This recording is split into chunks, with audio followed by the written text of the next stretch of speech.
મિત્રો, હું તમને એક મારા દિલની વાત કહેવા આજે માગું છું. આ વિડીયો મેં આજથી 2 મહિના પહેલાં શૂટ કરેલો છે. અત્યારે હું એનો બેકગ્રાઉન્ડ અવાજ આપી રહ્યો છું. અહીંયા મને જે ટાઈમે વિડીયો શૂટ કરવા ગયો હતો ત્યારે જ મને થોડોક ભાસ થઈ ગયો હતો અને વિડીયો ઉતારી અને ઘરે આવ્યો તો મને સપનામાં પોલીસ પાછળ પડતી હોય એવા સપના આવ્યા. મને એવું થયું કે આ તો ચાલ્યા કરે, આપણને એવો ભાસ થાય.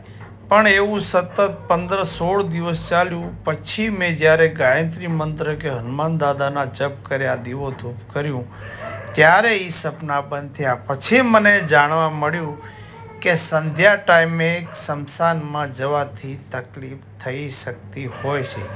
એટલે એ મારો અનુભવ છે. બાકી હોય કે ન હોય, પણ મને આ જગ્યાએથી એવું થયેલું. આ એક મારા અનુભવની વાત છે. આમ તો ઘણા બધા સ્મશાનોમાં આપણે ફર્યા, પણ મને અહીંયા જવાથી આવું મને થોડુંક ભાસ થયું. રાતે નિંદ્ર જ ના આવે. મને એમ થાય કે મારી પાછળ ડુંગરાળ ધરતીમાં પોલીસ ગાડી લઈને મારી પાછળ ખોજ કરતી હોય અને અચાનક જ મારી બાજુમાં આવી જાય અને હું ભડકી જાઉં, એવો મને ફેસ થયો. તો હવે આપણે વિડીયાને આગળ કન્ટિન્યુ કરીશું. તો બન્યા રહેજો વિજલભાઈની ચેનલમાં એન્ડ સુધી વાલા. હવે આપણે આ કબ્રસ્તાનની અંદર આવી ગયા છીએ. બાજુમાં જર છે, અહીંયાથી માત્ર 1/2 કિલોમીટરથી પણ થોડી જગ્યા. અને આ ધાર આડા જે તમને બીજા વિડીયામાં ખંડેર બતાવ્યા 200 થી 250. અને આ કેટલાય ટાઈમથી આ કબ્રસ્તાન છે.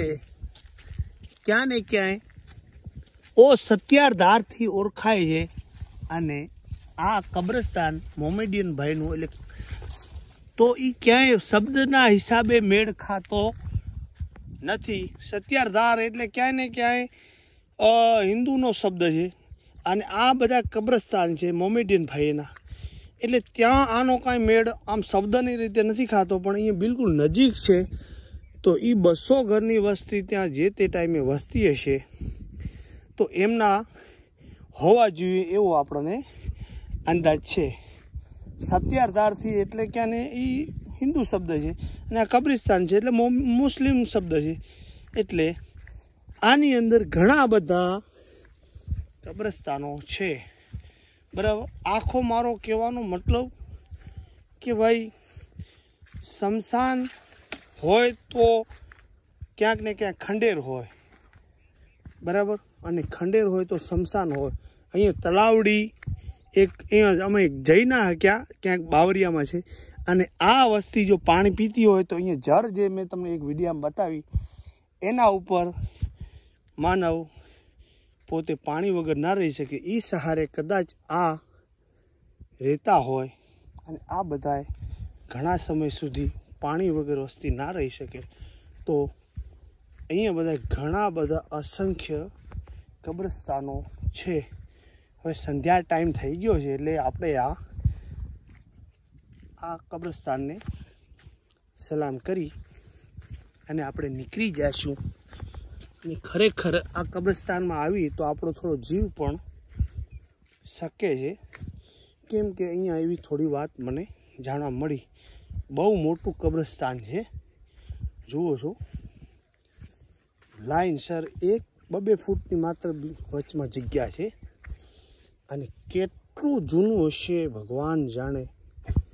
પહેલાં માણસો દવા વગર અહીંયા આ બેટમાં રહેતા હોય તો માત્ર એક વૈદ્યના સહારે હોય.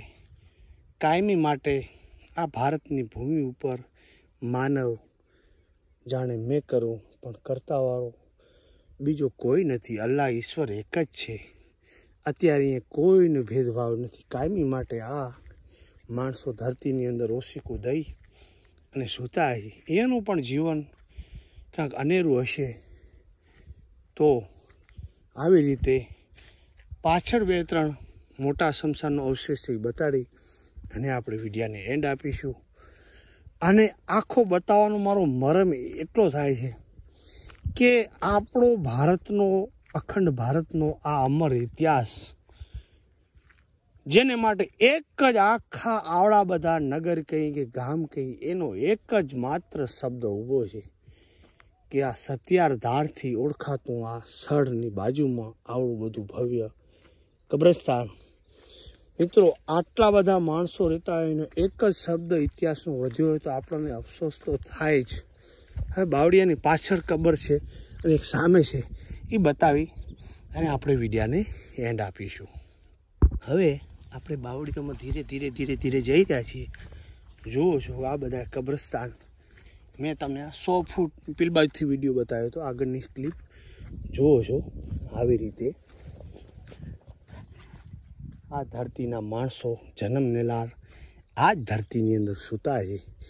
આવું દ્રશ્ય જોઈએ તો ખરેખર આપણી જિંદગીમાં એમ થાય કે જેટલું બને એટલું ભગવાનનું ભજન કરી લેવું.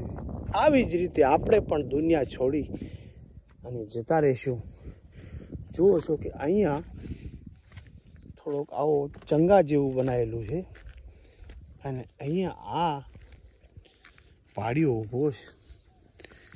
ઘડી બે ઘડી વાર આપણને એમ જો લાગે કે આ પથ્થરને કેટલો કાપી કાપી કાપી આ પથ્થર નીકળે એમ નથી એક પણ ડગરી આ પાડિયાને ખોડવામાં આવ્યો છે. અને આ બાજુ આ શમશાન ભૂમિ ત્યાં પણ પાડિયાઓ છે. તો જે પણ પાડિયાઓ એમના જ ખોડાય કે દુનિયામાં કાંઈ પણ કરી બતાવ્યું હોય એમના પાડિયા હોય. આવા પાડિયા હોય ભારત ભૂમિને સલામ છે. પણ અફસોસ કે આવડો અડીખમ ઇતિહાસ આ ખડીરની ધરતીનો માત્ર એક શબ્દ ઊભો છે કે ભાઈ એ સ્થળ સત્યારધારથી ઓળખાય. હવે તમને ત્યાં પાડિયા અને થોડી કબરો હોય એવું લાગે છે છેટેથી બતાવી અને આપણે વિડીયાને વિરામ આપશું. જુઓ છો કે અહીંયા વાટકો પણ પડ્યો છે. થોડીક વાત એમ પણ સાંભળી કે ગઢડાના માણસોનું કબ્રસ્તાન અહીંયા ક્યારેક ક્યારેક માણસો એને દફનાવવા આવતા. પણ બીજી વાત એમ મળી કે એ સ્મશાન હોવાથી આવતા, બાકી આ સ્મશાન અતિ જૂનું છે. જુઓ છો અહીં બાજુમાં તલાવડું છે, સામે પણ કબ્રસ્તાન છે, સામે થોર ઊભો એ પણ મોટું કાંઈ બહુ પથ્થરથી ઊભું છે. સામે કબ્રસ્તાન હું જઈને તમને વિડીયો બતાવું. ત્યાંથી હું તમને કબ્રસ્તાન બતાવતો તો આટલી ભાઈ આવ્યો છું.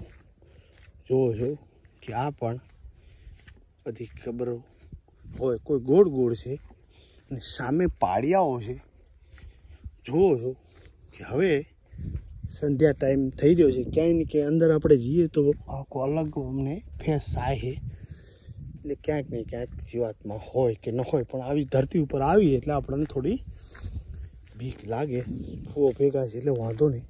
ફૂવા આ શું એવું લાગે હે? એમ આ જૂના બધા એમ? અચ્છા બધા જૂના એમ કે. ફૂવા આ પાડિયા આ તો હિન્દુઓના ન હોય?